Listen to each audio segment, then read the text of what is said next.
Oh, hey, didn't see you there. I was just eating some cake, of course.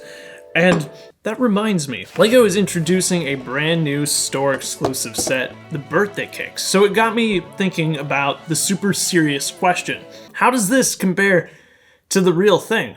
Well, guys, we'd better take a closer look.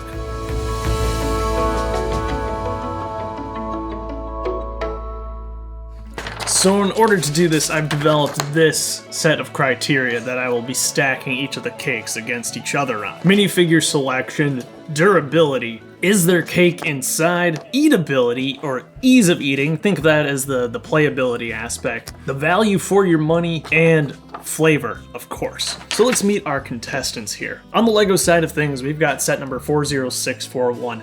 Birthday cake. If the packaging is any clue, I'm guessing this is going to be a LEGO store exclusive set. You can probably get it at LEGO Shop at Home too. These international boxes throw me for a loop and I never know how many pieces they have, but if I had to guess, it's probably more than 12. On the other hand, in the real cake department, we have set number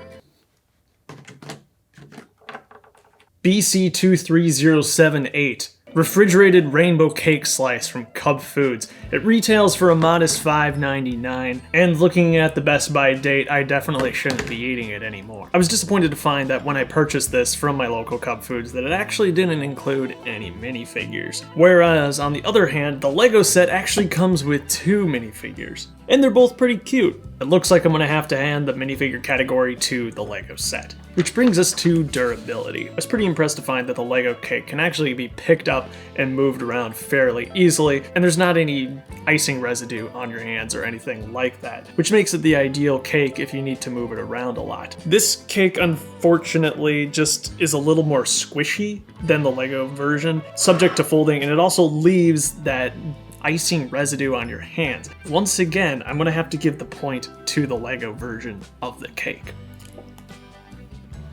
So let's talk about option number 3. Is there cake inside? And if you take a close look at this cake in particular, there is indeed more cake on the inside. It's not just a hollow shell with rocks on the inside. It is indeed cake. I'm not so convinced there's gonna be cake inside of this cake. Oh dang, there's a little cake inside of this cake. Indeed, the LEGO cake can open up, and even though I had my doubts, it did have a little cake inside, so I'm gonna have to call this one a tie. That still leaves the LEGO cake 2 points up. Let's see if the real cake can get some points here. The next one is eatability.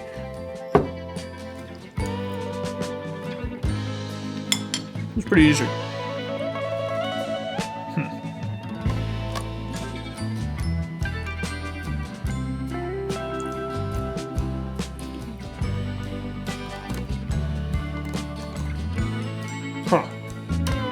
Oh. I don't know, this one's not doing it for me. I'm gonna have to give the point to the real cake. Value for money. Does anyone know how much this is gonna cost? Did LEGO tell me how much this was gonna cost? So I checked on Brickset and it looks like birthday cake is going to be retailing for $14.99. Compare that to this piece of cake, which I found at Cub Foods for $5.99. And $5.99 for a single piece of mediocre cake is quite the scam. When you look at the size of what you get here and consider that this real cake is actually filled with cake the whole way through, there is indeed a lot of empty space inside of this cake that doesn't have cake. I think the real cake is going to win value for money here. You pay less than half the price and you get cake all the way through. We're at a tie. We've got 2 points here for our LEGO cake and 2 points here for our real cake. It all comes down to flavor. And even though this thing is a few days past its prime, you know, it tastes like, you know, processed sugar. And that's beautiful. That being said, there's something about ABS that I just can't get enough of. And for that reason, I think the LEGO model is going to take the cake. Thank you to LEGO for sending me this set early. Folks, please don't eat LEGO. Have a great life. I'll see you next time.